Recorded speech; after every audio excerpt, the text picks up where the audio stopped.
Bismillahirrahmanirrahim. Assalamualaikum warahmatullahi wabarakatuh. Waalaikumsalam warahmatullahi wabarakatuh. Alhamdulillah, wassalatu wassalamu ala rasulillah wa ba'd. Pemirsa Rimatea TV yang berbahagia, alhamdulillah puji syukur pada Allah Subhanahu wa taala. Pada hari ini kita lagi tadabbur alam ya, sekaligus menyusuri lahan atau daerah-daerah yang memang perlu kita dakwahi, ya, dampingi dan kita cerahkan. Dan insya Allah pada hari ini kita akan berbicara bincang santai ya dengan tamu istimewa kita pada siang hari ini ya, dan sudah hadir di hadapan kita semuanya dengan Ustadz Ridho dari Bengkel Dakwah. Ya, saya sapa dulu beliau. Ustadz, assalamualaikum warahmatullahi wabarakatuh. Waalaikumsalam warahmatullahi wabarakatuh. Sehat, Ustadz? Alhamdulillah. Masya Allah. Lama sebetulnya kita tidak berjumpa ya. Iya, alhamdulillah. Kita dipertemukan di dalam dunia dakwah ini ya. Baik, yang menarik dari Bengkel Dakwah ya, yang sangat menarik kalau menurut saya, dari bengkel dakwah, bengkel biasa kemudian menjadi bengkel dakwah. Ini makna filosofisnya apa? Kok bisa dari bengkel itu jadi bengkel dakwah ini? Mungkin bisa diceritakan, dikisahkan proses penamaan itu sendiri memiliki makna apa gitu. Jadi gini Tat, memang saya sendiri pekerjaan saya itu bengkel. Bengkel mobil, dan kemudian teman-teman itu pada teman-teman komunitas pengaji kami itu yuk kita buat sebuah lembaga yang nanti kita dakwahnya di daerah-daerah yang memang rawan pemurtatan, di daerah gunung khususnya, itu khususnya di Gunung Kidul dan Kulon Progo. Ya, itu ya.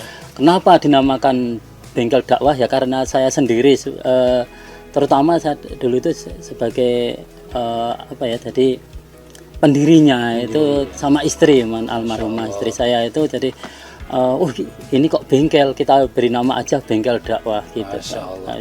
Kecuali memang buat bengkel mobil, kita insya Allah juga bengkel akidah buat mereka-mereka yang membutuhkan gitu. Masya Allah. Jadi pemirsa kita lihat, jadi beliau itu memang punya kepakaran di bidang bengkel. Jadi bukan hanya sebatas bengkel biasa, dan ternyata bengkelnya ini ya hadir di tengah-tengah yang sebetulnya orang-orang yang suka berdakwah. Jadi kalau mobil rusak begitu ya, yang para pendakwah bawa saja ke situ ya, Masya Allah. Sehingga kemudian tergerak menjadi bengkel berdakwah, Masya Allah. Itu berdiri dari tahun berapa? Kalau berdirinya secara resmi itu 2013.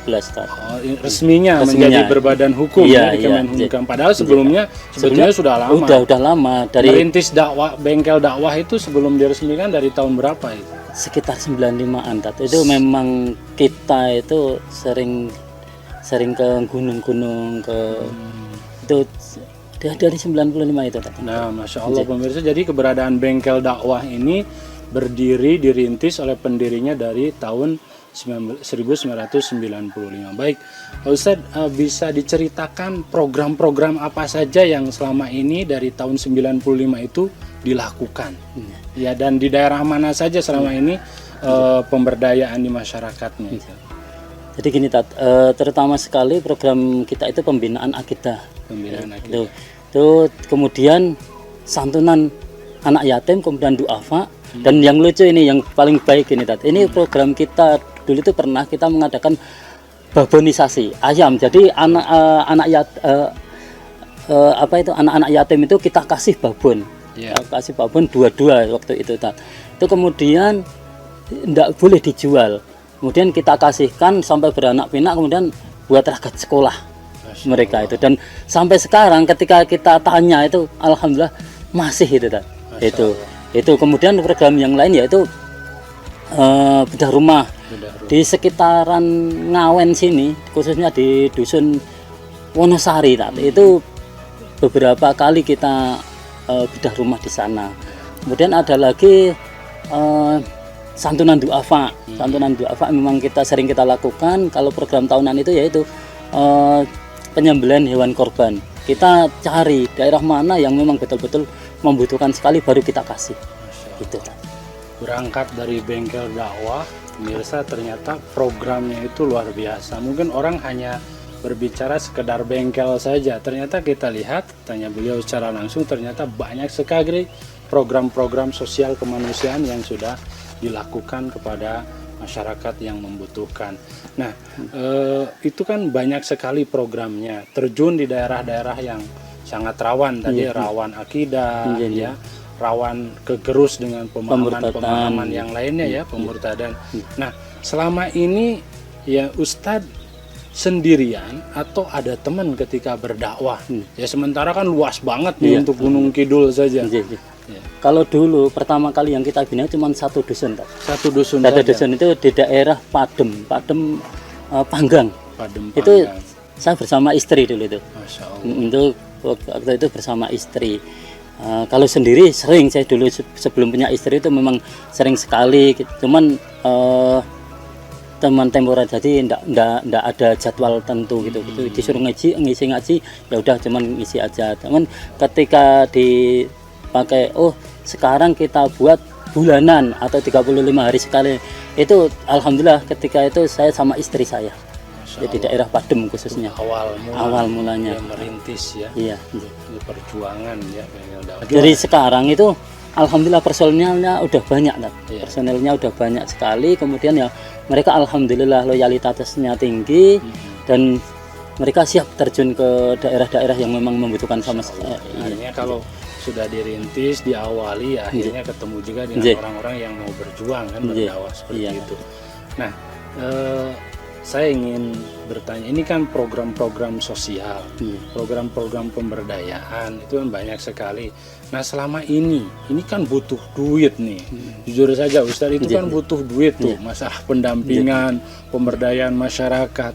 Nah selama ini ya program-program sosial kemanusiaan itu ditopang dari mana? Dari bengkel sendiri, dari penghasilan bengkel sendiri, atau ada bantuan-bantuan yang lain mungkin bisa disampaikan sehingga nanti kita kan ya banyak sebetulnya saudara-saudara kita ini sebetulnya banyak harta, ya kan kenyataannya begitu.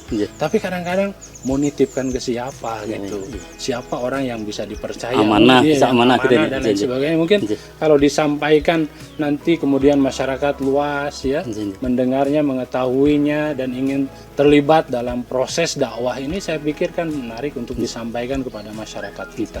Silakan Ustadz. Jadi gini, untuk dana dakwah itu alhamdulillah kita kalau ada donatur yang ngasih itu 100% tanpa potongan sedikit pun kita sampaikan. Kita sampaikan tanpa potongan. Tapi ketika ada donatur ini buat apa itu, buat operasional. Baru gitu kita pakai buat operasional. Dan alhamdulillah selama ini untuk uang bensin kemudian teman-teman itu banyak yang mau tombok, khususnya dari bengkel dakwah sendiri itu ketika dihitung, maaf ya ini bukan berada, itu sama Pak Dani adminnya bengkel dakwah itu tombok dari bengkel itu 1.300.000 sampai dengan 1.800.000 itu setiap bulannya. Karena memang program kita yang banyak, kemudian mobilitas kita yang tinggi itu, jadi ya seperti itu. Contohnya ini lah. Ini alhamdulillah kita itu dapat ambulan itu selama 4 bulan ambulan itu bensin tok itu udah hampir 3 jutaan. Itu bengkel dakwah yang ini. Bengkel dari alhamdulillah hasil kerja dari bengkel itu. Masya Allah. Baik, kita pemirsa, kita lihat beliau ternyata berjuang yang masih banyak membutuhkan uluran-uluran tangan dari sahabat donatur ya, kemudian dermawan, kaum muslimin, dari para agnia untuk membantu dakwah beliau ya, yang dakwah di pelosok-pelosok ini kan menarik. Bahkan dari usaha bengkel beliau sendiri yang dirintis oleh beliau sendiri dengan yang kerja yang ada di dalamnya, setiap bulan mengeluarkan ya, nombok 1 juta lebih ya. Ini kan hal yang sebetulnya sangat menarik ketika kita ikut terlibat, terjun di dakwahnya, membantu dakwah beliau. Baik Ustadz, saya rasa nanti insya Allah lah kaum muslimin agnia lambat laun akan banyak memberikan perhatian terhadap dakwah, ini syiar dakwah ini yang penting ya. Bagi kita yang di lapangan ini juga kan sudah ngerti medan-medan dakwah, tapi bagi saudara kita kaum muslimin mungkin dengan kerjaan yang super sibuk, ya tidak bisa dengan fisiknya, tidak bisa datang ke lokasinya, minimal bisa menyampaikan hartanya kepada orang-orang yang memang membutuhkan dana dan amanah untuk menyampaikan dana dakwah itu. Begitu ya Ustaz ya. Nah, ini dari rentang perjalanan 95 sampai sekarang terakhir Ustaz ya. Yang paling unik dan berkesan ya ketika menyambut gerakan dakwah ini di masyarakat pelosok seperti ini, yang paling berkesan ya selama ini yang terjadi gitu, bisa disampaikan kepada kaum muslimin gitu selama dakwah di pelosoknya, kejadian atau hal-hal yang di luar nalar ya. Alhamdulillah ya. Jadi pernah kita itu ini pengalaman yang sangat-sangat menarik sekali. Pas itu di daerah Padem itu musim panas kemarau.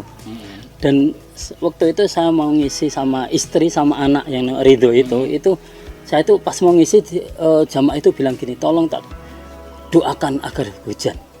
Nah, setelah itu saya baru ngisi, kemudian anak dan istri tolong ini mungkin doa kita mustajab, berdoalah agar daerah sini hujan. Pas selesai ngisi pengajian itu saya mau pulang itu, ya insya Allah nanti sebentar lagi hujan. Langsung hujan deras banget, dan itu masya Allah betul-betul terjadi. Padahal tidak ada tanda-tanda dan itu musim kemarau. Setelah itu masya Allah saya itu pulang hujan deras sampai di Imogiri, saya ngebel sana masih hujan deras sekali. Dan di situ seperti itu jamaah itu enggak pada berteduh itu enggak. Takbir Allahu Akbar, hujan padahal malam itu Dan alhamdulillah mulai saat itu ketika kami itu bertiga itu datang ke sana pasti hujan. Bahkan sempat di sana ditawari rumah untuk menghuni di sana, tapi istri tidak mau. Itu yang pertama. Kemudian ada hal lagi yang aneh saya itu sama Kang Yono waktu itu nganter ini buka puasa itu dari Nggodean sampai Wonosari itu tidak sampai 1 jam padahal jalan rame, dan itu kalau dilarang tidak mungkin sampai. Itu Masya Allah. Iya. Itu dua hal di luar akal, biasa ya yang terjadi. Itu berarti hikmah ketika kita memang menyambut dakwah dari Allah Subhanahu wa taala selama perjalanan dari tahun 95 sampai sekarang 2020. Ya baik Ustaz, mudah-mudahan dakwah ini bisa terus istiqomah, bisa bersinergi dengan kita. Ya mudah-mudahan sekali lagi kemudian banyak yang tercerahkan ya, warga-warga kita yang memang membutuhkan sentuhan hati, sentuhan agama di daerah pelosok-pelosok ya yang memang sangat membutuhkan. Baik Ustadz, syukran jazakumullah atas pertemuan ini. Mudah-mudahan pertemuan ini diridhoi oleh Allah Subhanahu wa taala. Baik pemirsa Rimataya TV, tadi sudah dijelaskan terkait profil ya perjuangan bengkel dakwah ya yang ternyata masya Allah begitu dahsyat ya, menebar ya, menyupport kegiatan dakwah di masyarakat yang memang sangat membutuhkan pengayaan, baik pengayaan terhadap tauhid maupun pengayaan terhadap kebutuhan sehari-hari masyarakat ya, dengan dukungan dakwah, bantuan rumah, bantuan air ya, kebutuhan pokok, bangun masjid dan lain sebagainya. Sehingga kami mengajak kepada saudara-saudara kaum muslimin dimanapun berada untuk mau terlibat ya dalam fastabiqul khairat, berlomba-lomba dalam melakukan kebaikan di sisi Allah Subhanahu wa taala. Insya Allah ya sekecil apapun yang diberikan, yang diamanahkan, insya Allah tentu mengekal di sisi Allah Subhanahu wa taala. Terima kasih, ya mudah-mudahan bermanfaat. Ya billahi taufiq wal hidayah. Wassalamualaikum warahmatullahi wabarakatuh. Waalaikumsalam warahmatullahi wabarakatuh.